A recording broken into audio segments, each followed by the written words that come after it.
আসসালামু আলাইকুম ওয়া রাহমাতুল্লাহি ওয়া বারাকাতুহু।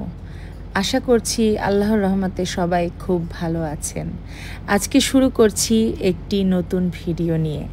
আজকেও একটি ইসলামিক বিষয় নিয়ে আপনাদের সাথে কথা বলবো। তো আপনারা সবাই কমেন্ট করে জানাবেন যে ভিডিওটা আপনাদের কেমন লাগলো। তো প্রথমেই শুরু করছি বিসমিল্লাহির রহমানির রহিম। বিজ্ঞানের দৃষ্টিতে মৃতদেহকে কবর দেওয়ার ঠিক ২৪ ঘন্টা পরে মানুষের শরীরের ভিতরে এমন পোকার উৎপত্তি হয় যা মৃতদেহের পায়ুপথ দিয়ে বেরোতে থাকে। তৎসহ এমন দুর্গন্ধ ছড়ায় যা সহ্য করা অসম্ভব। আর ওই দুর্গন্ধ পোকার সমগোত্রীয় পোকাদের নিমন্ত্রণ দেয়। দুর্গন্ধ পেয়ে সমস্ত পোকামাকড় বিছে মানুষের মৃতদেহের দিকে যাত্রা শুরু করে আর সবাই মিলে মানুষের মাংস খাওয়া শুরু করে দেয়। কবরস্থ করার ৩ দিন পরে সবচেয়ে প্রথমে নাকের অবস্থা খারাপ হতে শুরু করে এবং পচন ধরে যায়। ৬ দিন পরে নখ খসে পড়তে থাকে। ৯ দিন পরে চুল খসে পড়া শুরু হয়।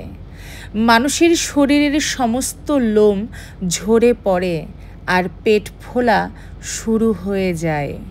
১৭ দিন পরে পেট ফেটে যায় আর শরীরের ভিতরের সমস্ত অংশ বাহিরে বেরিয়ে আসে। ৬০ দিন পরে মৃতদেহের শরীরের সমস্ত মাংস শেষ হয়ে যায়।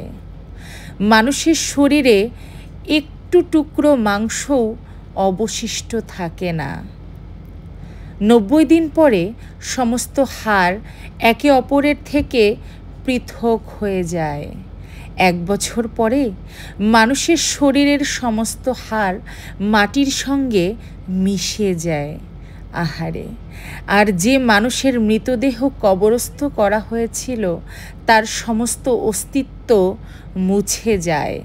অতএব আমার ভাই ও বোনেরা বলুন, মানুষের এত অহংকার, এত আত্মগরিমা, এত হিংসা, এত বিদ্বেষ, এত লালসা, এত নাম, এত শৌর্য, এত সম্মান, এত শক্তি, এত সামর্থ্য, এত ধন দৌলত, এত ক্ষমতা, এই বাদশাহী কোথায় যায়? সব কিছুই মাটিতে মিশে যায়। মানুষের অস্তিত্ব বা কি আছে বলুন? মাটি থেকে সৃষ্ট, মাটিতেই কবরস্থ হয়ে মাটিতেই মিশে যায়। ৫ ফুট, ৬ ফুট, ৭ ফুটের মানুষ কবরে চলে যাওয়ার পরে তার নাম ও চিহ্ন পর্যন্ত মুছে যায়, নিঃশেষ হয়ে যায়। মানুষের অন্তর থেকেও সে মুছে যায় চিরতরে। এই দুনিয়াতে গাম্ভীর্যের সঙ্গে বিচরণকারী যখন কবরে চলে যায় তখন তার অস্তিত্ব মাটি ছাড়া অন্য কিছুই থাকে না। প্রকৃতপক্ষে মানুষের অস্তিত্ব মাটি ছাড়া, ধুলো ছাড়া আর কিছুই না। অতএব মানুষের আসল জীবন, আমৃত্যু জীবন যাতে সুন্দর হয়, শান্তিপূর্ণ হয় তার চেষ্টা করা উচিত এবং সেই মোতাবেক কাজ করা উচিত।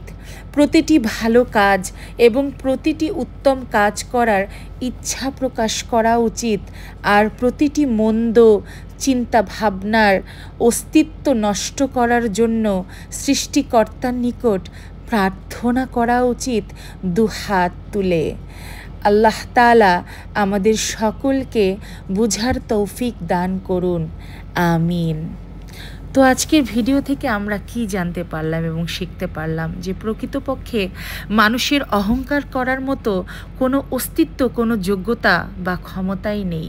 তাই মানুষের সবসময় উচিত নির্ভেজালভাবে, সাধারণভাবে, অনাড়ম্বরভাবে জীবনযাপন করা এবং মাটির দিকে তাকিয়ে থাকা এবং নিজেকে অসহায়, নিঃস্ব এবং দরিদ্রই মনে করা। কারণ মানুষের এর চেয়ে বেশি কোনো যোগ্যতাই প্রকৃতপক্ষে নেই। কারণ সমস্ত অহংকার, সমস্ত গর্ব গরিমা একমাত্র আমাদের সৃষ্টিকর্তা আল্লাহর। তো সবাই ভালো থাকবেন, সুস্থ থাকবেন, আমাদের জন্য দোয়া করবেন। আপনাদের সবার জন্য অনেক অনেক দোয়া এবং শুভকামনা। আসসালামু আলাইকুম ওয়া রাহমাতুল্লাহি ওয়া বারাকাতুহু। জাযাকাল্লাহ খায়রান।